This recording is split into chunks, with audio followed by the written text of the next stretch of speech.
Why can't Swiss banks go bankrupt? Switzerland's largest banks do not offer traditional banking services in the format we understand them today.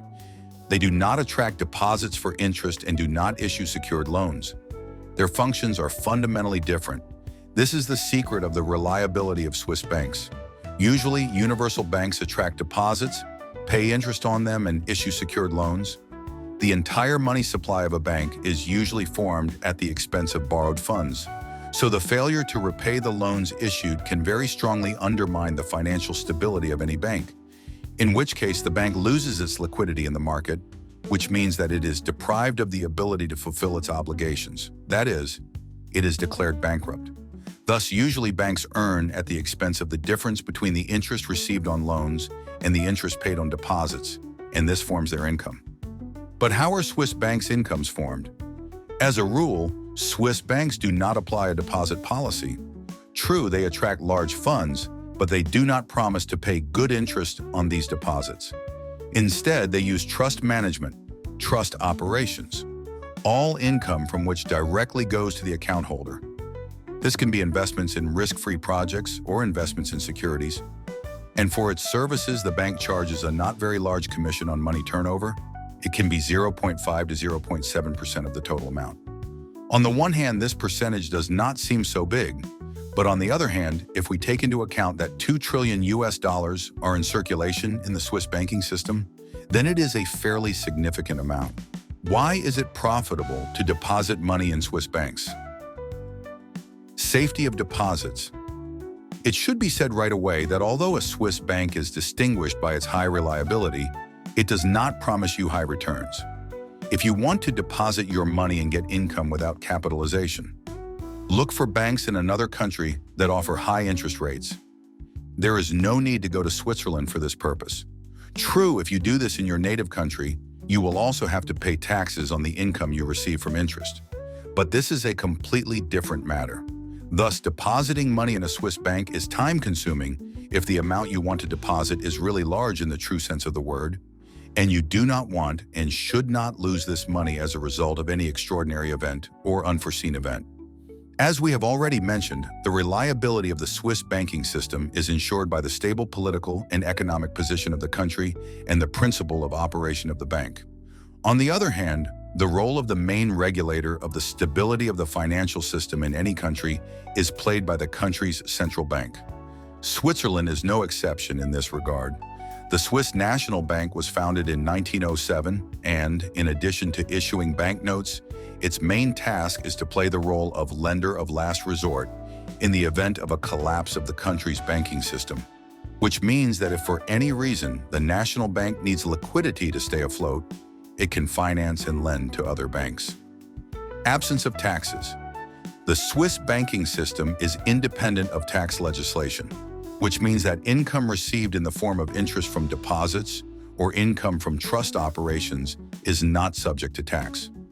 Thus, having an account in an offshore territory, the depositor does not risk losing his capital if he does not submit a declaration of the income received or does not pay tax on the income.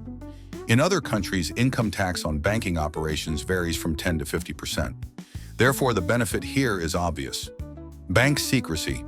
Swiss banks protect the secrets of their clients very reliably. Account in a Swiss bank means that the account itself remains confidential, and in terms of ensuring such loyalty and devotion to depositors, the Swiss banking system should be grateful, first of all, to its first private bankers.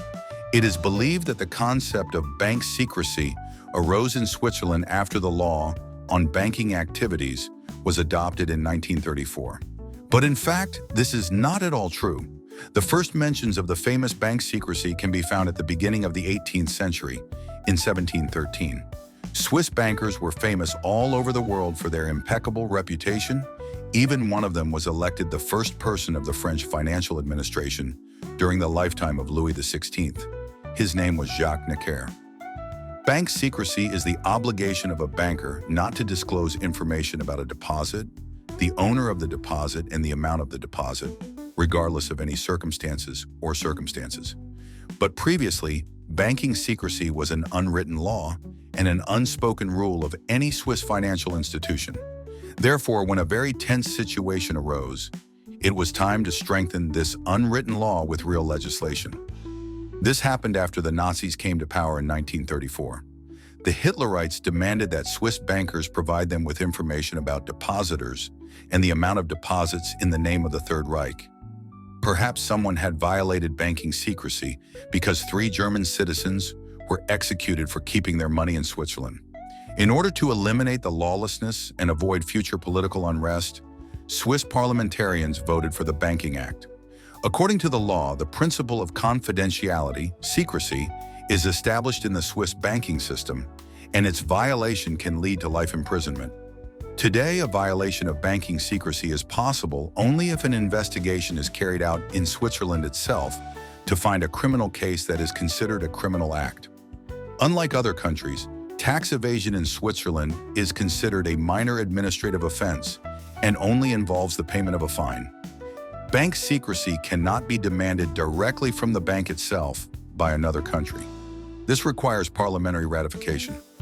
In 2008, the U.S. government asked Switzerland to open the bank accounts of 4,450 Americans suspected of tax evasion.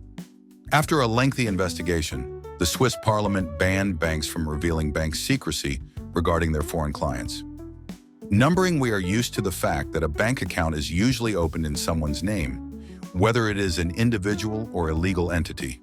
In Switzerland, bank accounts do not have names. Instead, each account has a unique number.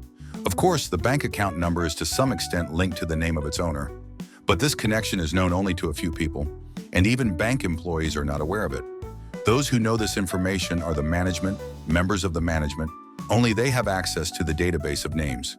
Thus, large corporations and companies can accumulate their funds in Swiss bank accounts to carry out large operations, mergers and acquisitions without any risk of information leakage, and they can be completely sure that no competitor or people who are hostile to them will find out about this. Information protection. In the era of modern internet technologies, the old checkbooks used in the good old days are already relegated to the background. They have to give way to internet banking programs, digital signatures, and electronic transfers. True, electronic money is not located behind the 7 sealed doors of ancient Swiss banks, but in terms of protection, it is not inferior to paper money. Megabit technologies of information encoding do their job well. How to open an account in a Swiss bank. Bankovskaya Tajna. The main thing is to determine whether there is a real need for it. The interest rates of Swiss banks are usually not very high, but the minimum requirements, on the contrary, are quite high. The largest and most reliable banks in Switzerland are Credit Suisse Group and UBS. The cost of opening an account in both banks is about 1,000 euros.